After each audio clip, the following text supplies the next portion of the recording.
पैलवान सुभाषदादा Patil youth foundation Maharashtra राज्य संचालित कोल्हापूर द्वारा आयोजित राष्ट्रीय महाराष्ट्र भूषण पुरस्कार 2025 साठी खामगाव शहराच्या सतीफैल भागातील देवीदास शर्मा यांची निवड करण्यात आली होती। सामाजिक क्षेत्रातील उल्लेखनीय कार्यासाठी देवीदास शर्मा यांना हा पुरस्कार प्रदान करण्यात आला आहे।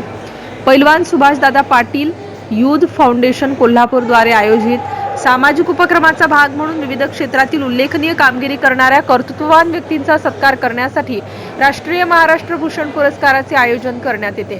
सदर पुरस्कार 2025 साठी खामगाव येथील सतीफैल भागातील सामाजिक कार्यकर्ते, धर्मसेवक, धार्मिक क्षेत्रात भरीव योगदान वेळ देणारे श्री सद्गुरू एकनाथ महाराज भजनी मंडळाचे अध्यक्ष देवीदास उर्फ मुन्नाभाऊ शर्मा यांना प्रदान करण्यात आला आहे। 8 जून 2025 रोजी आदमपूर येथील श्री बाळूमामा मंदिरातील देवस्थान हॉल कोल्हापूर येथे एका भव्य दिव्य राष्ट्रीय सन्मान सोहळ्यात मान्यवरांच्या हस्ते देवीदास शर्मा यांना हा पुरस्कार प्रदान करण्यात आला।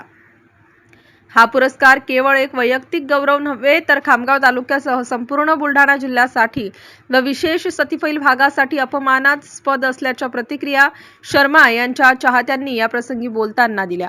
या प्रसंगी युथ फाउंडेशनचे अध्यक्ष पैलवान सुभाषदादा Patil, branch post master Rangrao Patil, inspector धर्मदाय कार्यालय कोल्हापूर कार्याध्यक्ष बाळूमामा देवालय आदमपूर सौ रागिनी खडके यांच्यासह अनेक मान्यवर प्रामुख्याने उपस्थित होते।